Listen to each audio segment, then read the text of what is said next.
नगर अध्यक्ष पद का उम्मीदवार बनाया वो हमारी बहन श्रीमती प्रेमलता पारवेताई, राष्ट्रवादी कांग्रेस पार्टी के ओबीसी सेल के अध्यक्ष सन्माननीय अखाड़े साहब, अनिल जगताप जी, राजेश चौहान जी, सचिन मुड़ुक, स्वप्निल गलधर, शेख निजाम बलीराम गावते, श्रीमती प्रज्ञाताई खोसरे,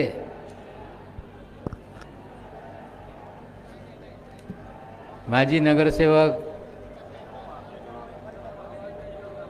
फारूक पटेल साहब, स्टेज पे बैठे हुए तमाम लीडरान और इस प्रचार सभा में आए हुए तमाम मेरी बहनें, बुजुर्गों और नौजवान साथियों, आने वाली 2 तारीख के दिन बीड़ नगर पालिका का चुनाव होने जा रहा है और हम लोगों ने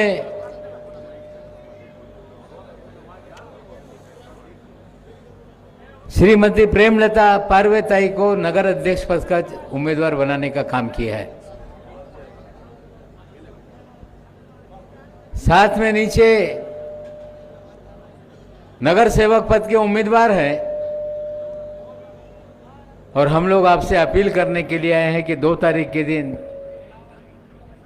घड़ी का बटन दबाकर पारवेताई और अपने इलाके के नगर सेवक के उम्मीदवारों को विजयी बनाने का काम करें।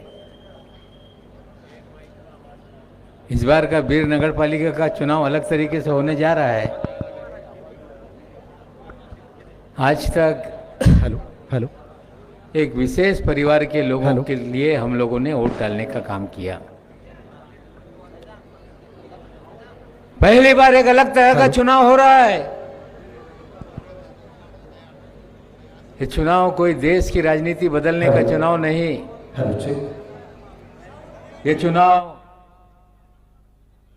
कोई महाराष्ट्र की सरकार बदलने का चुनाव नहीं, ये चुनाव बीड़ के भविष्य को बदलने का चुनाव है। पिछले 30-35 सालों से जिस तरह से बीड़ शहर की राजनीति हुई,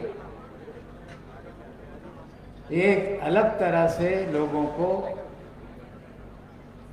उनके मर्जी के बिना कोई भी काम इस बीड़ शहर में नहीं हो पाया। लेकिन पहली बार आपको लताताई के रूप में, प्रेम लताताई के रूप में एक ऐसी नगर अध्यक्ष के लिए उम्मीदवार मिली है जिन्हें प्रशासन का अनुभव है,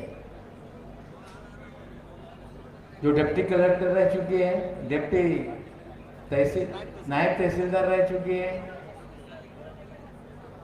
और उनके हाथ में अगर आपने बीड़ शहर की सत्ता दी और उनके साथ उनके लोगों को जिताया, तो मुझे लगता है कि ये जनता की नगर अध्यक्ष के रूप में आप लोगों की समस्याओं का समाधान करने का काम करेंगे। कुछ लोगों को गलतफहमी हो गई। लोकसभा के चुनाव में, विधानसभा के चुनाव में अलग तरह का माहौल बना। लोगों को गलतफहमी हो गई कि वैसा ही चुनाव फिर इस बार नगर पालिका का होगा।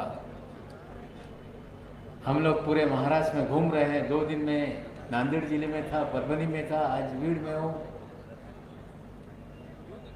पूरे महाराष्ट्र में एक अलग तरह का माहौल बना है और खास करके हमारे मुसलमान भाई, जो लोकसभा और विधानसभा में माहौल था, इस बार अलग तरीके से राष्ट्रवादी कांग्रेस पार्टी के साथ, अजीत पवार के साथ खड़े हुए हैं। बहुत सारे लोग प्रचार करने का काम कर रहे हैं कि भारतीय जनता पार्टी के साथ सरकार में है। राष्ट्रवादी कांग्रेस पार्टी का गठबंधन सरकार में है, लेकिन ये पॉलिटिकल एडजस्टमेंट में है। और राष्ट्रवादी कांग्रेस पार्टी के नेता अजीत पवार जी ने बार बार ये कहा कि हम सरकार में भले हों, लेकिन हमने अपने उसूलों के साथ समझौता करने का काम नहीं किया। हम मजहब के आधार पर अपनी राजनीति नहीं करना चाहते। हम इस मुल्क में, महाराष्ट्र में रहने वाले सभी मजहब के लोगों को साथ में लेकर चलना चाहते हैं। हम शिव साहू फुले अम्बेडकर की विचारधारा के साथ चलना चाहते हैं। सभी समाज के लोगों को साथ में लेकर चलना चाहते हैं और सभी को समान न्याय देने की भूमिका राष्ट्रवादी कांग्रेस पार्टी की है और उन्होंने बार बार ये करके दिखाने का काम किया। पिछले 1-1.5 सालों में जब जब खास करके मुसलमानों पे कोई संकट आया, चाहे वो सतारा में हो चाहे कोल्हापुर में हो, सबसे पहले अगर कोई नेता पहुंचा है तो राष्ट्रवादी कांग्रेस पार्टी के नेता अजीत पवार साहब वहां पे पहुंचे। ये सच्चाई है। मुसलमानों के जो भी मसाइल हैं